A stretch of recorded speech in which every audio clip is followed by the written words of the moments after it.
아멘. 감사합니다. 항상 귀한 찬송 감사합니다. 할렐루야. 여러분, 한 주간 우리가 지난 한 주간은 팔복의 산에 오너라라고 하는 제목을 가지고, 주제를 가지고 하반기 승리를 위한 특별 새벽 기도회를 진행이 됐습니다. 여러분들이 시간마다 또 기도해 주시고 열심히 잘 참여해 주셔서 복된 집회가 될 수 있었던 거 진심으로 감사를 드립니다. 자, 오늘은 팔복의 마지막 복인 의를 위하여 박해를 받는 자의 복에 대해 함께 은혜를 나누기 원합니다. 제가 그 전에 그동안 했었던 팔복을 잠깐 좀 정리해 드리고자 합니다. 먼저 우리 주님이 말씀하시는 이 축복은 세상이 추구하는 이 소유적 축복이 아니라 이렇게 되어라, 이렇게 복된 사람이 되어라 라고 하는 우리 주님이 바라시고 원하시는 사람, 우리 주님이 원하시는 존재애로의 축복이다라는 말씀을 제가 드렸습니다. 자, 그리고 그 첫 번째 축복이 바로 심령이 가난한 자는 복이 있나니 천국이 저들의 것이며라고 말씀하셨는데, 심령이 가난하다라는 이 말씀은 자신의 전적인 무능함, 자신의 전적인 연약함을 깨닫고 이제 비로소 하나님만 붙들고 의지하게 된 상태를 심령이 가난하다 말씀드렸는데, 여러분, 제가 아무리 생각해도요, 이 첫 번째 이 복에서 막혀지면 그 다음 문이 열려지지 않습니다. 마치 우리가 집 문을 들어오려면 대문을 열고 그 다음에 다 문을 열고 들어오듯이 우리 팔복의 대문에 해당하는 게 바로 심령이 가난한 것입니다. 자신의 전적인 무능함을 깨달은 거예요.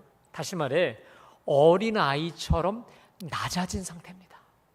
자기 마음, 자아가 깨지고 낮아지고 겸손해져서 이제 드디어 말씀이 들려지는 상태를 말하는데, 그 심령 위에 하나님의 나라가 임한다라는 것입니다.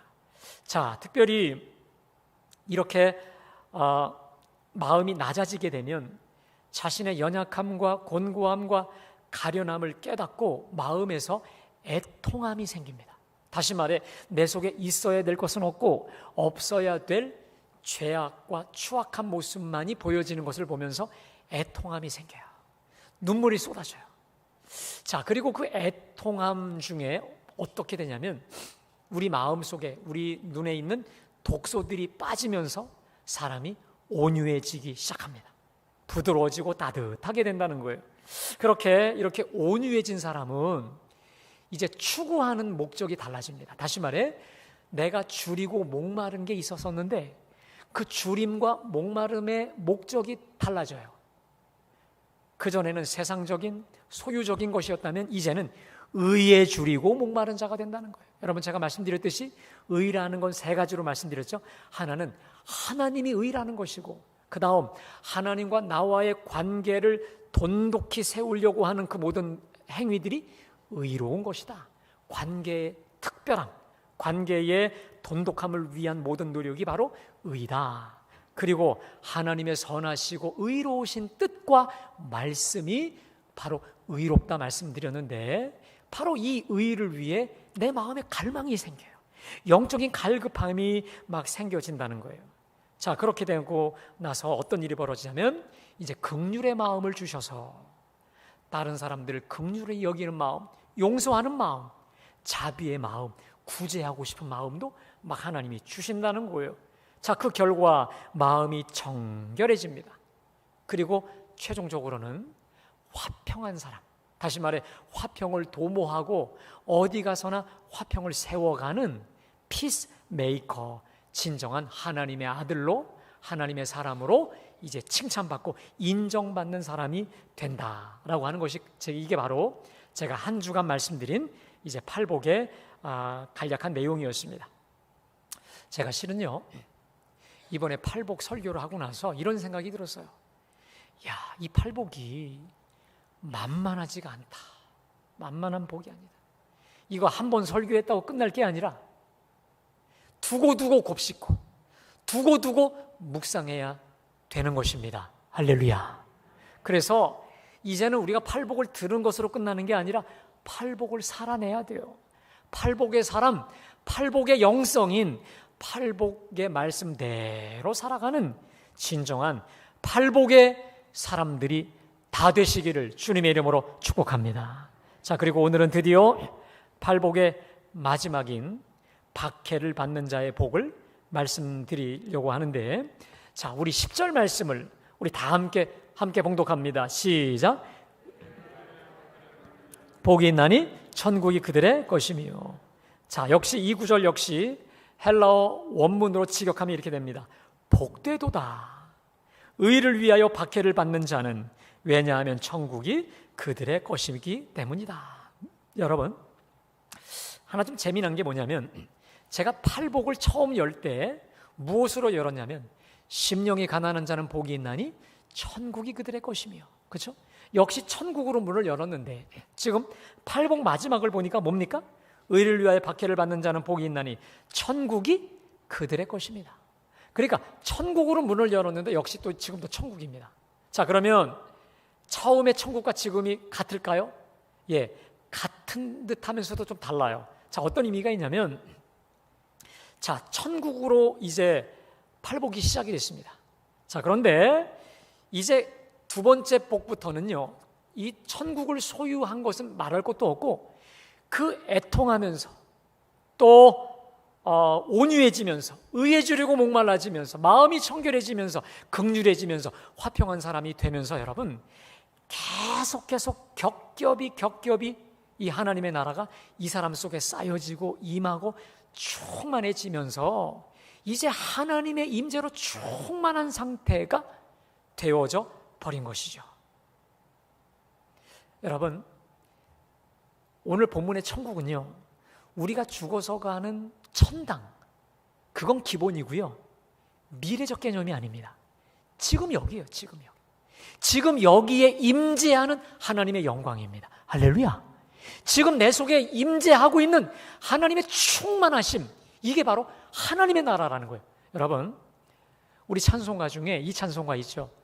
궁궐이나 초막이나 내 주 예수 모신 곳이 그 어디나 하늘나라인 것처럼, 먼저는 내 심령의 하나님 나라가 이루어지고 내 가정과 내 삶과 내가 가는 모든 곳을 하나님 나라로 바꿀 만큼의 하나님 나라, 하나님의 임재로 충만해진 상태를 말하는데, 자, 여러분께 제가 질문을 던지고자 합니다. 오늘 팔복의 마지막은 한마디로 말하면 박해받는 자의 축복이에요. 핍박받는 자의 축복입니다. 그런데 여기서 이 박해라는 단어가 헬라어에 데디오 금에노이라고 합니다. 근데 여기서 이 박해는 뭐냐면 언어적, 육체적 폭력입니다. 자, 그래서 거기 11절에 보니까 나로 말미암아 너희를 욕하고 박해하고 거짓으로 너희를 거슬러 모든 악한 말을 한다. 누군가 나를 향해 욕해요, 박해해요, 거짓으로 나를 거슬러 모든 악담을 퍼붓는 거예요. 다시 말해 언어적, 육체적 폭력을 당하는 것인데, 여러분, 이게 어떻게 복이 될 수 있죠? 세상에서는 이걸 절대로 복으로 여길 수 없습니다. 세상만입니까? 저요, 이런 복, 글쎄요, 박해받는 거 별로 원치 않아요. 고난, 환난, 저 원치 않아요. 저도 만사 대통되고 정말 만사 형통을 원하지, 누구도, 저뿐만 아니라 우리 신앙인도 누구도 이런 복을 기대하지 않을 것입니다. 여러분, 그래서 특별한 복입니다. 아멘? 그래서 더더욱 복 중에 복이고 복의 복이에요. 여러분, 재미난 게 있습니다. 오늘 이 10절에 보면 의를 위하여 박해를 받는 자는 복이 있나니 말씀하셨죠? 또 11절에 너희를 거슬러 모든 악한 말을 할 때는 너희에게 복이 있나니, 특별히 의를 위하여 박해받는 자를 향한 복이요, 두 가지가 나와요. 겹복입니다. 겹복. 복 중에 복이요, 복 위의 복이 바로 오늘 복이라고 하는 것입니다. 자, 그러면 구체적으로 왜 박해를 받는 자가 이렇게 복된 것일까? 무슨 근거로 이렇게 복 중에 복이냐 이 말입니다. 복 위의 복이냐 이 말이에요. 자, 우리 10절 말씀 다 같이 봉독합니다. 의를 위하여 박해를 받는 자는 복이 있나니 천국이 그들의 것이며. 자, 박해를 받되 여러분, 모든 박해가 다 복은 아닙니다. 내가 잘못하거나 내가 뭔가 어떤 큰 중차대한 허물과 실수를 가지고 박해받는 거, 이건 자기가 그냥 당하는 복이에요. 여긴 복이 전혀 없어요. 자, 그런데 어떤 복이 진정한 축복이냐?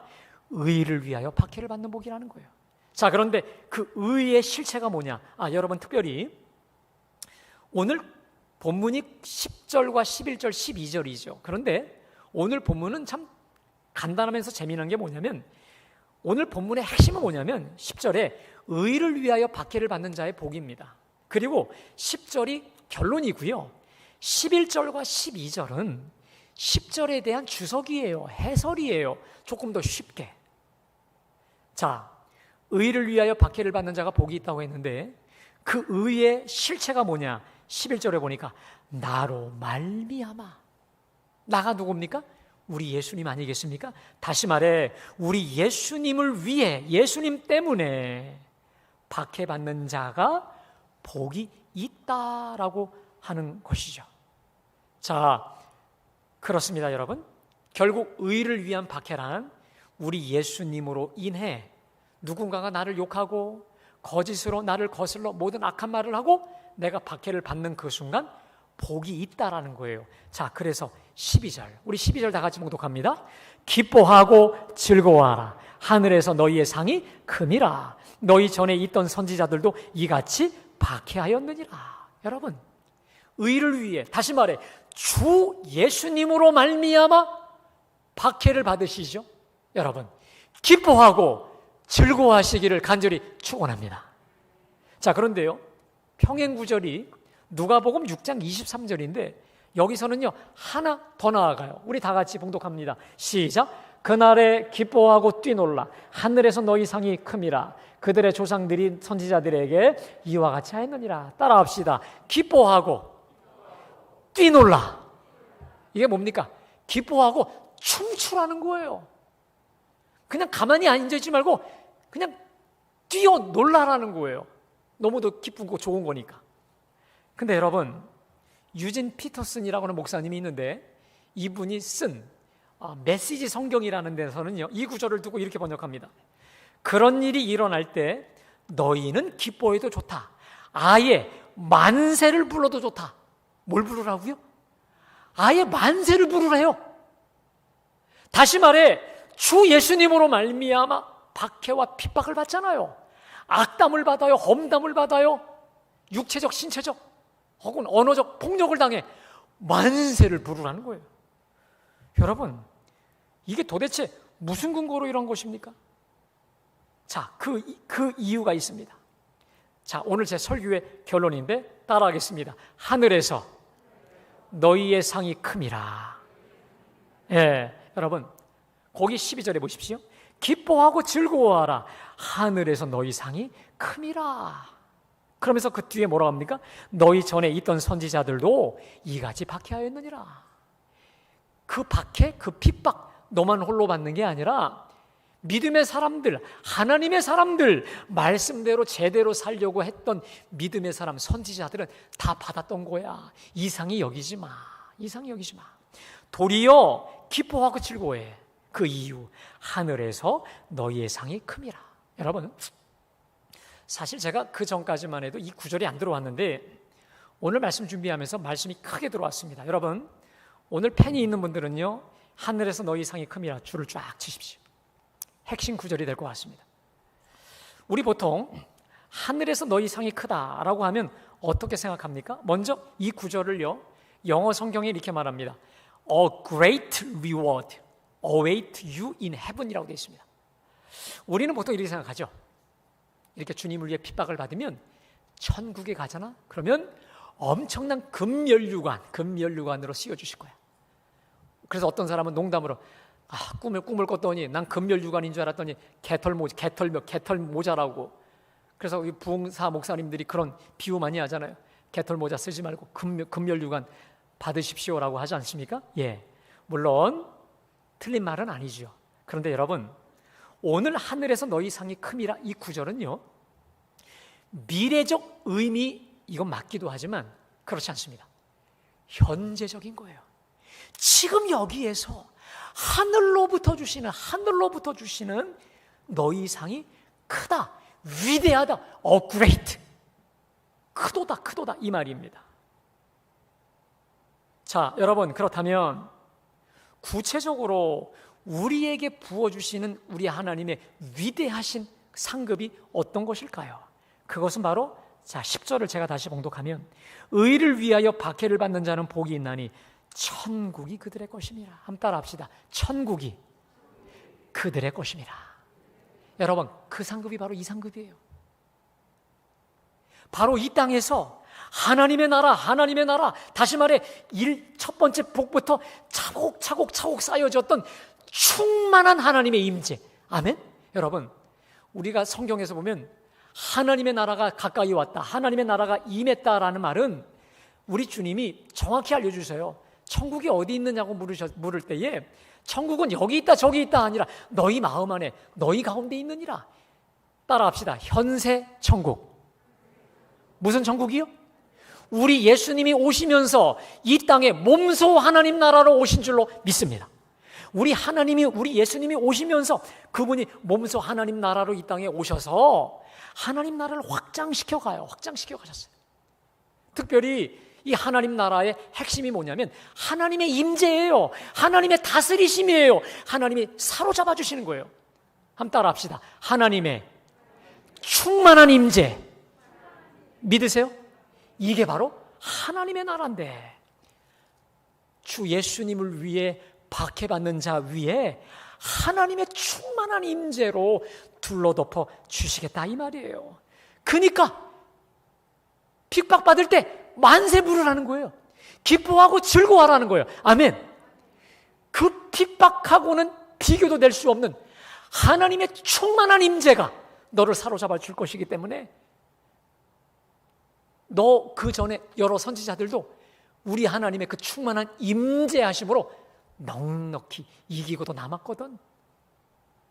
기뻐하고 쌍수 들고 만세를 부르라는 거 아니겠습니까? 여러분, 이 말씀과 아주 유사한 구절이 있습니다. 자, 베드로전서 4장 14절 말씀, 우리 다 같이 봉독합니다. 시작.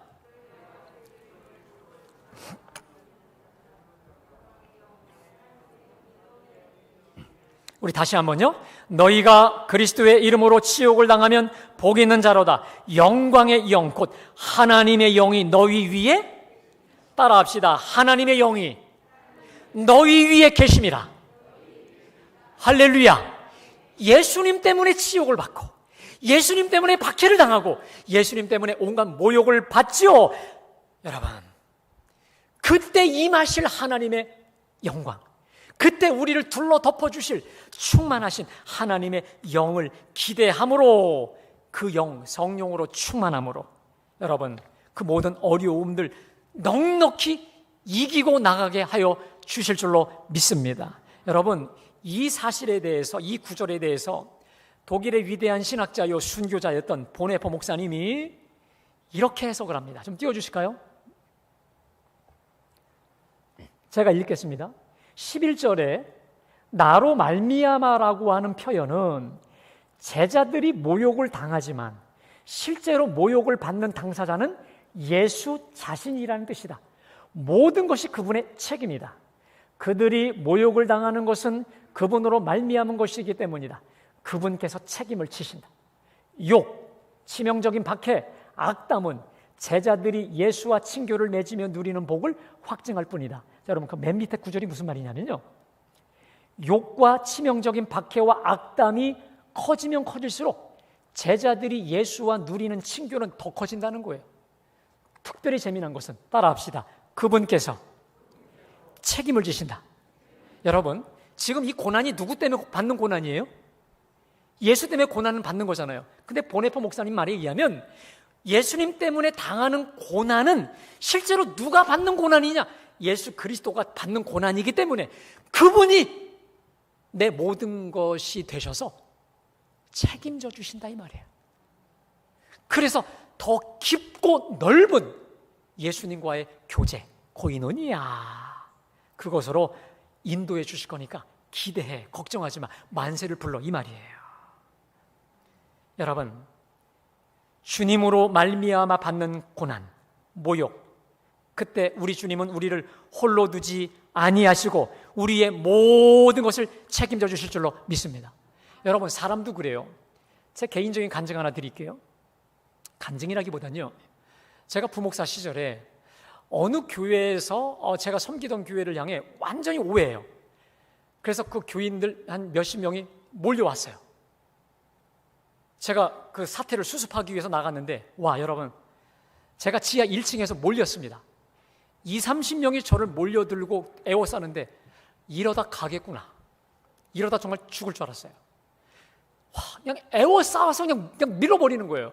제가 코너에 몰렸는데, 그때에 혜성처럼 어느 장로님이 나타났습니다. 나타나서 온몸으로 나를 싸안고, 목사님 빨리 나가시. 장로님은요, 그냥 나가시래. 그래서 그냥 나갔죠. 그 나중에 이 장로님이 다시 무사히 잘 이렇게 나오셨어요. 이야, 여러분, 제가 그때부터 이제 그 장로님을 대하는 게 이제 달라졌어요. 제 생명의 은인이기 때문에. 이분이 교역자실에만 오면 제가 그 자리에 아무리 바빠도 그냥 있지 않아요. 그냥 달려가서 뭐 필요하냐고, 뭐 도와드릴까요? 그림자처럼 쫓아다니면서 제가 도와드리려고 하더라고요. 좋은 관계를 맺고 이제 제 교회를 떠나오게 되었는데, 여러분, 사람도 그래요. 누군가 나를 위해 고난을 당하고 누군가 나를 위해 자기 몸을 아끼지 않으면 내가 그 사람을 위해 모든 걸 다 줄 수 있는 그게 되는 것처럼, 여러분, 우리 예수님 때문에, 우리 예수님을 위해 박해를 친히 당하면, 아까 그 누굽니까, 보네퍼 저분의 말대로 우리 주님이 직접 나서서 당신의 고난을 당한다는 거예요. 다 책임져 주고 다 주님께서 해결해 줄 테니 걱정하지 말고 오히려 그 우리 하나님의 도우심의 손길을 기대하라는 거 아니겠습니까? 사랑하는 여러분, 만일 하나님께서 저와 여러분에게 우리 예수님을 위한 순교의 기회가 주어진다면, 여러분, 마다하지 않고 순종하시기를 바랍니다. 네, 그래도 1, 2부 때보다 좀 소리가 크시군요. 제가 지금 순교 얘기하니까 여러분들, 아유, 다른 때는 여러분 그냥 조용히 계신 거예요.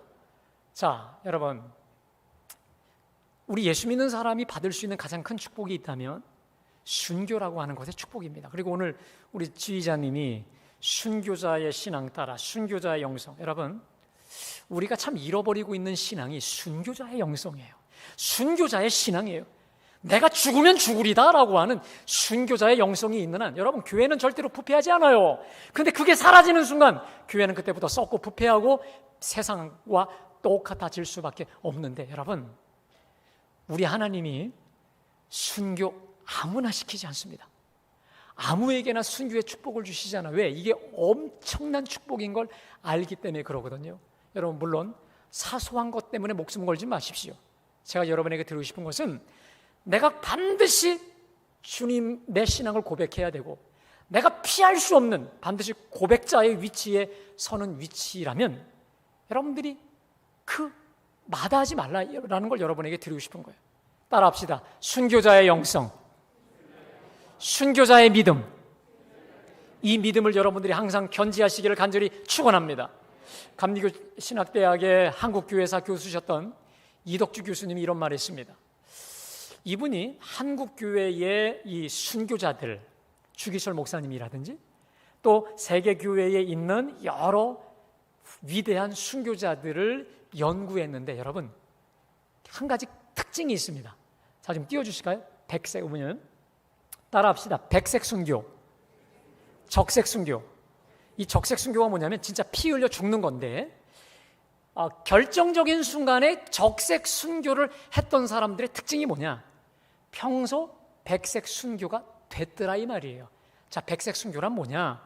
우리 구호처럼 경건에 이르기를 힘쓰는 사람이었다는 거예요. 날마다 기도하고 말씀 가운데 감사하며 순교자적인 영성, 순교자적인 마음, 다시 말해 하나님께서 기회를 주실 때 가장 위대한 축복으로 항상 믿고 항상 준비하는 마음을 가지고 살았던 사람들이 결정적일 때도 순교의 반열에 되지.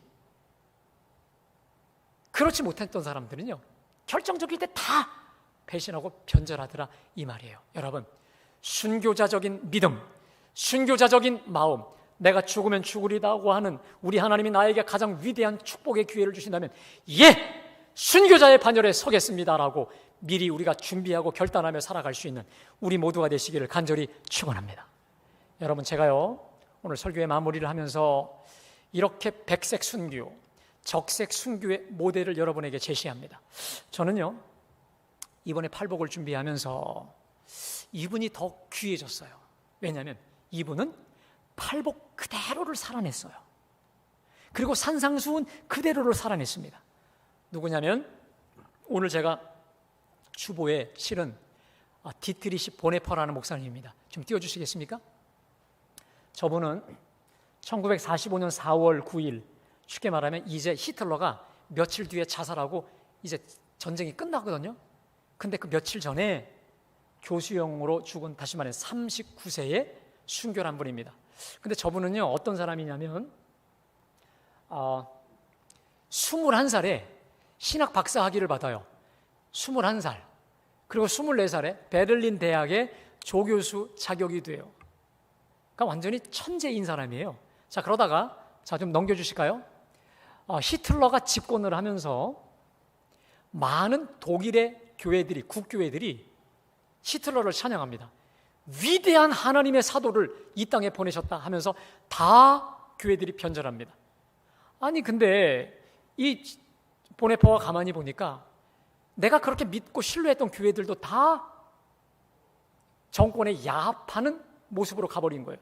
그래서 이분이 고백교회, 예수 그리스도만을 주로 고백하는 고백교회를 함께 조직을 해서, 그래서 그분들과 함께 기도하면서 기회를 봅니다. 자, 근데 그 중에 한 분이 이 사람의 천재성이 너무 귀하니까 일단 미국의 유니온 신학교회에 가서 가보를 한 겁니다. 그래서 라이놀드 니보라고 하는 교수의 초청으로 거기를 갔습니다.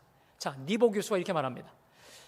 전쟁은 이제 끝날 거니까 여기 조금만 있다 가라. 조금만 있다 가면 여기서 좋은 최고의 교수 자리를 주겠다. 얼마든지 할 수 있는 자리입니다.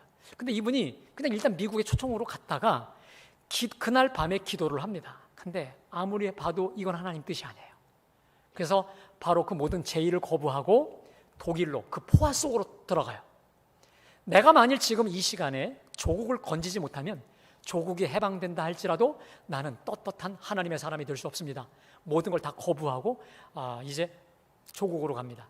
자, 그리고 히틀러를 그 자리에서 내려오게 하는 그러한 모임을 결성을 합니다. 자, 띄워주실까요? 그 이유는 단 한 가지입니다. 미치광이 운전사가 버스를 운전을 하여 많은 사람을 다치게 한다면 다친 사람을 돌볼 수도 있지만 그 미치광이 운전사를 끌어내는 것도 목사의 일이다라고 해서 이 히틀러를 끌어내리는 그 일에 함께 기도하며, 철저히 기도하며 그 일을 하다가 발각이 돼요. 그래서 교수형을 받게 되는데, 자, 그 다음이요. 자, 이분이 약혼녀가 있었습니다. 약속을 하고 이제 교도소에 끌려가게 됐는데, 체포되고 나서 성탄절을 앞두고 편지를 보냅니다. 자, 그 편지 내용이 뭐냐면, 오늘 우리가 이제 불을 찬양인데, 그 선한 능력으로라고 하는 유명한 시입니다. 제가 이 핵심만 읽어드리겠습니다. 그 선한 심이 우리를 감싸시니 믿음으로 일어날 일 기대하네. 주 언제나 우리와 함께 계셔. 하루 또 하루가 늘 새로워. 이분이 하는 일은 그 어떤 것도 자기 욕망을 위한 게 없어요. 다 100% 주님과 주님 나라만을 위한 것이었더니 그 선한 심이 나를 감싸고 언제나 함께 하시고, 그래서 하루하루가 새로워져. 자, 그 식구인데, 여러분, 이 식구에 오늘 우리가 부를 이것이 독일 찬송가 안에 들어가 있습니다. 독일인의 찬송가입니다. 자, 그리고 나서 그 다음이요. 이분이 그 감옥에 있을 때 어떤 사람이 얘기한 겁니다. 제가 읽어드리겠어요. 보네퍼 목사님은 매우 겸손하고 부드러웠습니다. 그분은 항상 지극히 작은 일 하나에도 기쁘고 행복해했습니다. 살아있다는 단순한 사실 하나만으로도 그는 깊이 감사했습니다. 나는 그와 같이 진실한 사람을 별로 만나보지 못했습니다. 이러한 고백을 페인페스트라는 사람이 하는데 모든 사람이 그렇게 다 이 사람을 사랑하고 존경을 해요. 자, 그리고 나서 이제 순교를 하는 그날 그 같이 방에 있었던 죄수들에게 다 인사를 하고 이렇게 말합니다. 죽음은 끝이 아니라 영원한 삶의 시작일 뿐입니다 하고 형장의 이슬로 사라지죠. 여러분, 제가 그 주보에 실은 그 옥중서신이라는 책이 있습니다. 여러분 소장하시기를 바랍니다. 소장하셔서 정말 예수님의 제자도 예수님의 제자가 이렇구나라고 하는 제자의 정석을 여러분들이 만날 수 있을 것 같습니다. 제가 한 몇 주 동안 이분의 명저만 소개해 드리려고 하는데 여러분들이 꼭 구입하셔서 정말 주님의 제자다운 제자, 이게 팔복을 이렇게 구현해내는 거구나, 산상수훈을 이렇게 구현해내는 우리 모두의 삶이 되셨으면 좋겠습니다. 자, 오늘 부를 이 찬양은 선한 능력으로라는 찬양입니다. 내가 주님과 주님 나라를 위해 헌신과 순교를 각오할 때 우리 하나님이 어떻게 선한 능력으로 나를 감싸주시는지, 하늘의 신령한 그 상급을 주시는지 이 가사를 통해 함께 은혜 받기 원합니다. 우리 찬양합니다.